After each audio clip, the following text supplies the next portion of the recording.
million Instagram followers, 14.3 million followers on Twitter, and have a reported net worth of $820 million.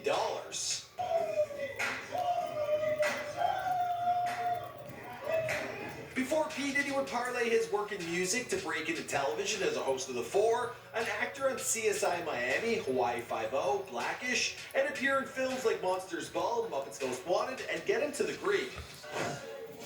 Now this is what the music industry is all about. Sergio's not crazy. I love this game! Before Diddy would take home 3 BET Awards, 2 MTV Video Music Awards, and 3 Grammys. Beanie Man, come up here and share this with your brother one time. All the black people in the house, get up out your seats. Stand up and make some noise. Before P. Diddy would change his name from Sean Combs to Puff Daddy, then from P. Diddy to just Diddy, and then adopt another change in 2017. So my new name is Love, a.k.a. Brotha Love. So that name didn't stick, then he decided to drop the brother. It gets really confusing. Let's just roll a clip. So you're now Love. Who doesn't love love? Everyone. So now I can refer to you as Love? Yes. Love Combs. No, just love. Just love. Just love. Okay, all right. Well, it's love it's going to be. Just say it. And so then I can, if I call you, I'll go, hello, love. Hello? Is this Jimmy? Whatever you want to call the dude, he is absolutely killing it. By now, I feel like you guys know what this channel is all about, so I'm just going to skip the intro and get right into the bio. What's going on, guys? It's your boy, Michael McCrudden, documenting the life and career of P. Diddy, here for you on Before They're Famous. I meant to say love. Now, you guys requested this one, but even more of you seem to want to see his rich life. And with his net worth being pegged at $820 million, I can see why. I'll get working on that ASAP, and as always, be sure to let me know who you want me to document next.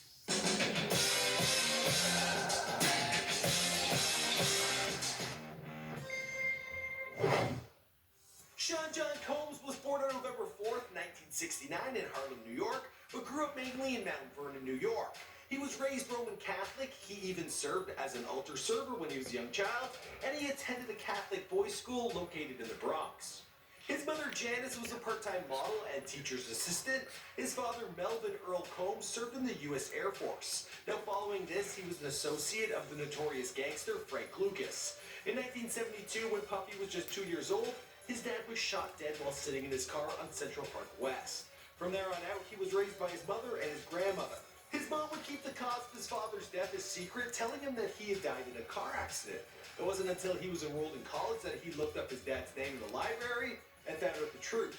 He had died in a drug deal gone bad. His very first job was as a newspaper delivery boy at the age of just 12 years old. Now, having no father, he would look up to other strong and intelligent black men, including Muhammad Ali and Martin Luther King. For elementary school, he attended an all-boys Catholic school, and he had a little trick that he would pull every day. He told Rolling Stone magazine, "I saved the money my mother gave me, and I would ask every day for 50 cents. That's how I got my money." Sean graduated from the Roman Catholic Mount St. Michael Academy in 1987. There he played football for the academy, and his team won a division title in 1986. He had always been a big fan of music, but had plans to make it big as a football player. Then in his final season, he broke his leg. Now, there are mixed reports on how he earned the nickname Puffy. He stated in an interview with Jet Magazine, "Whenever I got mad as a kid, I used to always huff and puff. I had a temper. That's why my friends started calling me Puffy." Other sources say it was because he had a habit of puffing out his chest to make himself look like he was bigger. I actually used to do that myself. Now, his mom would work 4 jobs supporting her boy and made sure that he stayed out of trouble. She pushed him to get an education and made sure that he didn't end up hustling on the streets. He enrolled in business administration at Howard University, but he was already starting to make moves as an entrepreneur. He started producing weekly dance parties and running an airport shuttle service while in school. The word was getting out about his crazy parties, and the attendance quickly grew to the thousands. In 1991, Sean booked Heavy D to perform in the gymnasium of City College of New York. The event was so mega, it resulted in a stampede and 9 people died. Now, if you want to know more about Heavy D, we actually made a Before They Were Gone video on the guy, so you can check that out. Now, running a thriving business and attending school wasn't all that Puffy had on his plate.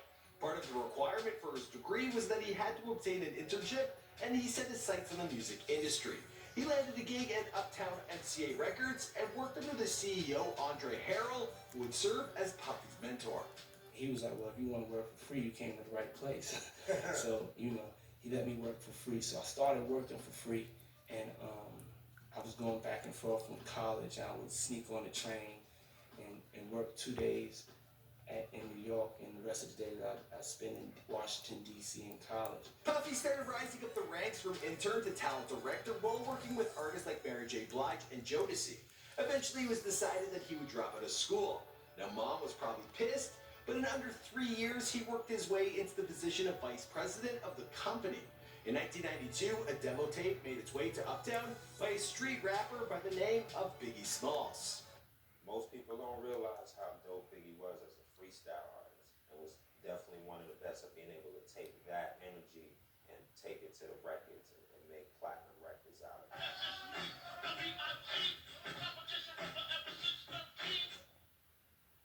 With Biggie at a soul food restaurant, Diddy recalled this in a recent interview. He stated, "We met at Sylvia's. This is the best soul food in the world. You would actually just come to New York for this soul food. I asked him if he wanted to eat, and he was like, nah, he don't want to eat. I realized that's how big this moment was for him. This was really his dream. He couldn't even eat. He just wanted for this to really happen. And it happened. It was all a dream. True story." I guess that would be pretty surprising. Yeah.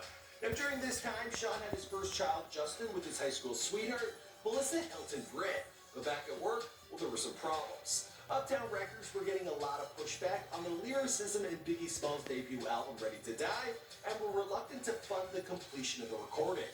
At only 24 years old, Puffy started out on his own with his own production company, Bad Boy Entertainment, and he had the hottest lineup of talent working with Mariah Carey, New Edition, Method Man, Babyface, TLC, Boyz II Men, Lil' Kim, SWV, Aretha Franklin, Mary J. Blige, Faith Evans, and of course, Biggie Smalls.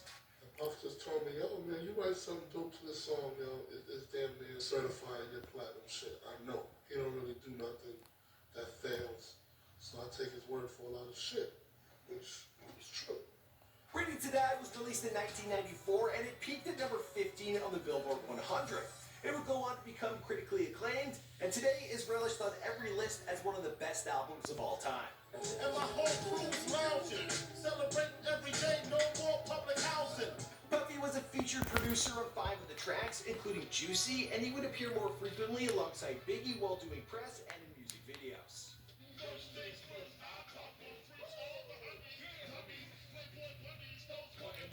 Around this time, Puffy began his on and off again relationship with Kimberly Porter, but she wouldn't be the only woman in his life. Business was booming for Bad Boy. By 1997, the entertainment company had sold nearly $100 million in recordings and made a multi-million-dollar deal with Arista Records for management of the label.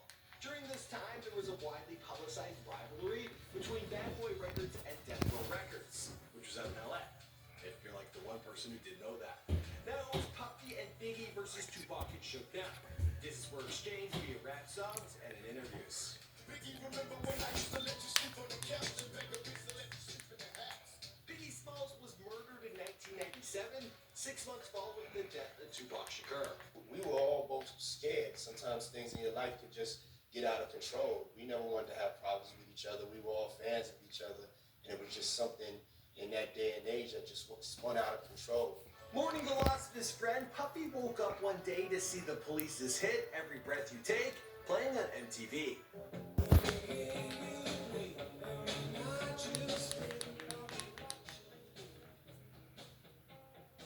He went on to record the tribute, I'll Be Missing You, which topped the Billboard singles chart for 11 weeks and launched Combs' first album, No Way Out, in 1997.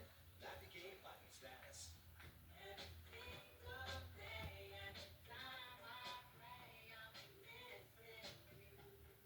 No Way Out was the third best-selling LP of 1997, with more than 3.4 million copies sold in the United States. These were the days of Puff Daddy.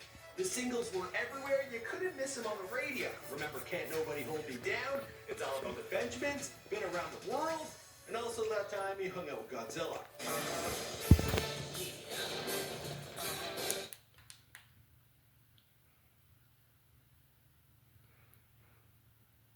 Puffy was so hot back then, he even stopped Godzilla in his tracks.